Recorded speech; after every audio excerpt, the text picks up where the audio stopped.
रात के ठीक 2:47 हो रहे थे। शहर की सबसे ऊंची इमारत की 27वीं मंजिल पर एक आदमी अपने आलीशान ऑफिस में अकेला बैठा था। बाहर कांच की दीवारों से पूरा शहर दिखाई दे रहा था, रोशनी से चमकता हुआ, लेकिन उस कमरे के अंदर अजीब सा अंधेरा पसरा था। उसकी टेबल पर एक छोटा सा मिट्टी का पुतला रखा था। पुतले की आंखों पर काला रिबन बंधा था और उसके सीने में 3 सुइयां चुभी हुई थी। ये यहां कैसे? कौन लाया इसे? गार्ड, वॉचमैन कोई है? अनिल मल्होत्रा का नाम शहर के सबसे बड़े बिजनेसमैन में गिना जाता था। उसकी कंपनी वीएम इंडस्ट्रीज तेजी से बढ़ रही थी।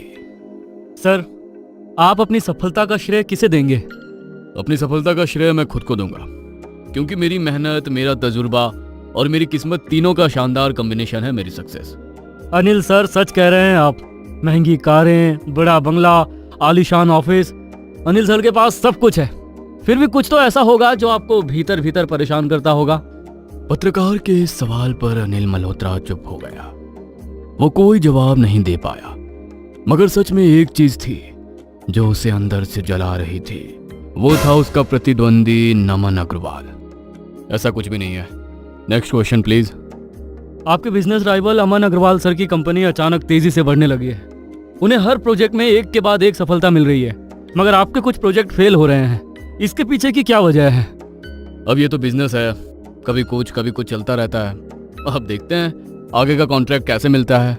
कहते हुए अनिल ने प्रेस कॉन्फ्रेंस खत्म की और अपने ऑफिस आ गया।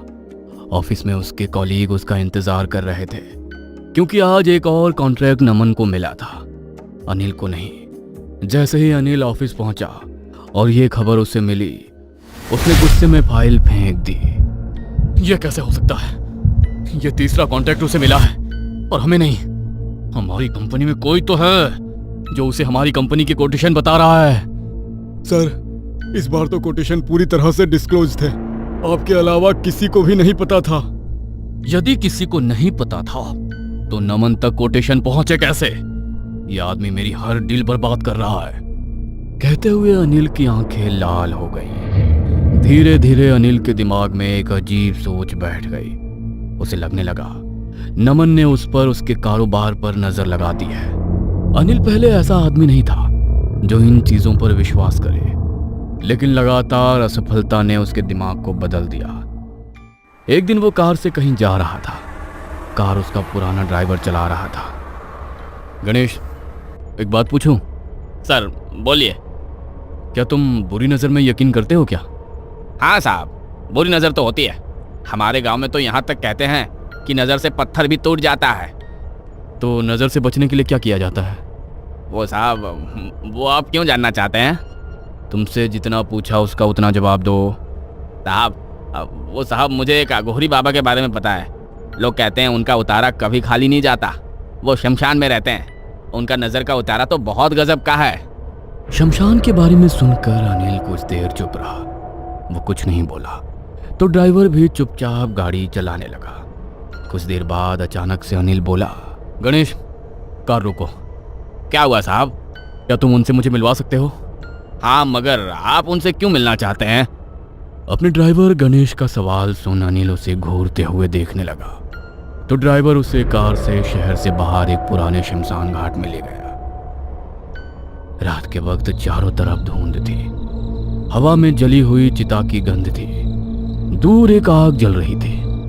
आग के सामने बैठा था एक अघोरी, सिर पर जटाएं, पूरे शरीर पर राख और आंखें इतनी गहरी कि जैसे अंधेरा उनमें समा गया हो। अनिल धीरे से आगे बढ़ा। अघोरी ने अनिल और उसके ड्राइवर को घूरते हुए देखा और जलती चिता में से एक लकड़ी निकालकर अनिल के चेहरे के पास ले गया। अनिल बिना डरे वहीं खड़ा रहा। उसने पलकें भी नहीं झपकाई। यहाँ क्यों आया है? बाबा, मुझे आपकी मदद चाहिए। अघोरी ने बिना उसकी तरफ देखे वो लकड़ी वापस चिता में डाली और सिंदूर से एक आकृति बनाते हुए कहा, नहीं, मदद नहीं, बदला चाहिए तुझे, बदला। उस अघोरी बाबा की बातें सुनकर अनिल चौंक गया। अघोरी धीरे धीरे मुस्कुराया, फिर अपने झोले में से मिट्टी और राख निकाली। अब ये मत पूछना कि मुझे कैसे पता, मैं सबके मन की बात जानता हूं। तुम्हारे मन की आग यहां से भी दिख रही है। जब आप सब जानते ही हैं तो मुझे कोई उपाय बताओ। अनिल का सवाल सुनकर भी अघोरी बाबा कुछ देर चुप रहे। अनिल उनकी चुप्पी से परेशान हो कभी उन्हें देखता तो कभी अपने ड्राइवर को। कुछ देर बाद फिर अघोरी ने उस मिट्टी और राख से एक छोटा सा पुतला बनाया। यह नजर का टोटका है, इस पुतले में तुम्हारी सारी समस्या का समाधान है। अघोरी की बातें सुनकर अनिल की आंखें चमक उठी। वो पुतले को हाथ में ले अघोरी से सवाल पूछने लगा। बाबा, इससे क्या होगा? जिसकी फोटो इस पुतले पर होगी उसकी किस्मत धीरे धीरे खत्म होने लगेगी और बदकिस्मती उसके दरवाजे पर दस्तक देगी। यह सुन अनिल की आंखों में चमक आ गई, मगर बाबा की आवाज अचानक गंभीर हो गई। यह नजर का उतारा शमशान की मिट्टी और चिता की राख से बना है। वे तुम्हें भी डराने की कोशिश करेगा, मगर तुम्हें किसी भी हाल में डरना नहीं है। मगर ऐसा क्यों? अगर तुम्हारे मन में जरा सा भी डर आया तो ये जादू पलट जाएगा, फिर तुम्हारे बुरे दिन शुरू होंगे। अघोरी की बातें सुन अनिल हंस पड़ा। उसने अघोरी बाबा की ओर देखा और पास खड़े अपने ड्राइवर की ओर देखा। ड्राइवर की आंखों में डर था, मगर अनिल की आंखों में चमक थी। मैं डरने वालों में से नहीं हूं, वो तो मैंने तुझे परख लिया। कहते हुए अघोरी ने पुतले पर नमन की फोटो लगाई और 3 सुइयां चुभो दी। पास ही जल रही चिता की आग अचानक तेज भड़क उठी। कुछ ही हफ्तों में सब बदलने लगा। नमन के प्रोजेक्ट फेल होने लगे, उसकी कंपनी में नुकसान होने लगा, उसकी कार का एक्सीडेंट भी हो गया। अचानक से सब कुछ बुरा मेरे साथ ही कैसे हो रहा है? मैंने तो कभी किसी का बुरा नहीं चाहा, फिर मेरे साथ ही क्यों? वहीं दूसरी तरफ अनिल की किस्मत चमकने लगी। नए कॉन्ट्रैक्ट, नया बंगला, बड़ा ऑफिस, हर जगह उसकी जीत हो रही थी। अनिल बहुत खुश था। उस एक रात ने मेरी किस्मत बदल दी। अब दुनिया मेरे कदमों में है।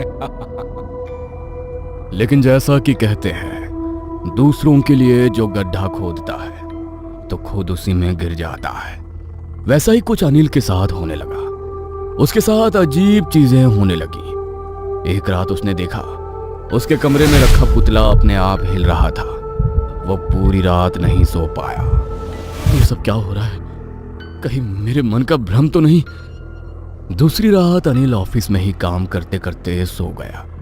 वहां उसने सपना देखा कि नमन उसकी तरफ देखकर मुस्कुरा रहा है और कह रहा है, ये सब ज्यादा दिन नहीं चलेगा, जादू जरूर पलटेगा। इस बार सपना देख अनिल पसीने में भीग कर उठ गया। पहली बार उसके दिल में डर आया।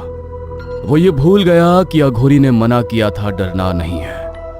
उस रात ठीक 2:47 पर टेबल पर रखा पुतला हिलने लगा। वह आवाज ही दे रहा था कि अचानक कमरे की लाइट हल्की हल्की टिमटिमाने लगी और तभी पुतले का सिर धीरे धीरे खुद ही घूम गया।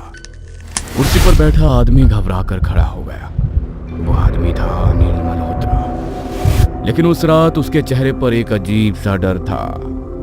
उसने कांपते हाथों से पुतले को उठाया और जैसे ही पुतले को पलटा, उसकी सांस गले में अटक गई, क्योंकि पुतले पर लगी फोटो बदल चुकी थी। वो फोटो अब उसके दुश्मन नमन की नहीं, बल्कि अनिल की खुद की थी। और उसी पल कमरे में किसी की भारी आवाज गूंजी, मैंने कहा था डरोगे तो जादू पलट जाएगा। ये सुनकर अनिल का शरीर ठंडा पड़ गया। उसे कुछ समझ में नहीं आ रहा था कि वो क्या करे। नहीं, ये नहीं हो सकता। नहीं, मैं नहीं डर रहा। मुझे कोई नहीं डरा सकता है। लेकिन अब देर हो चुकी थी। अगले कुछ महीनों में अनिल की जिंदगी बिखर गई। उसकी कंपनी दिवालिया हो गई। बैंक ने उसका बंगला जब्त कर लिया और एक दिन अनिल उसी सड़क पर बैठा था। अब उसके हाथ में एक कटोरा था। वो भीख मांग रहा था। तभी उसके सामने एक आदमी आकर खड़ा हुआ। अनिल ने सिर उठाया। वो नमन था। लेकिन नमन की आंखों में अजीब चमक थी। जानते हो अनिल, मैंने तुम्हारा बुरा करने के लिए कभी कुछ नहीं किया। सब तुम्हारा ही किया है। तुम्हें किसी ने बर्बाद नहीं किया। ये सब तुम्हारी अपनी नजर का असर है। कहते हुए नमन ने उस पुतले को तोड़ दिया। डरते हुए अनिल उस पुतले को जोड़ने की कोशिश कर रहा था। नमन की बातें सुनकर अनिल घबराने लगा। वो कुछ बोल पाता उसके पहले ही अचानक नमन का चेहरा अंधेरे में गायब हो गया। अनिल चीख पड़ा, लेकिन अब उसकी चीख सुनने वाला कोई नहीं था, क्योंकि जिस आग में उसने किसी और को जलाना चाहा था, अब वही आग उसे अंदर से हर दिन जला रही थी। यदि आपको ये कहानी अच्छी लगी हो तो हमें सब्सक्राइब करें। हम जल्द ही एक और नई डरावनी कहानी लेकर आ रहे हैं। कहानी को सबसे पहले देखने के लिए हमारे नोटिफिकेशन को ऑन कर लें।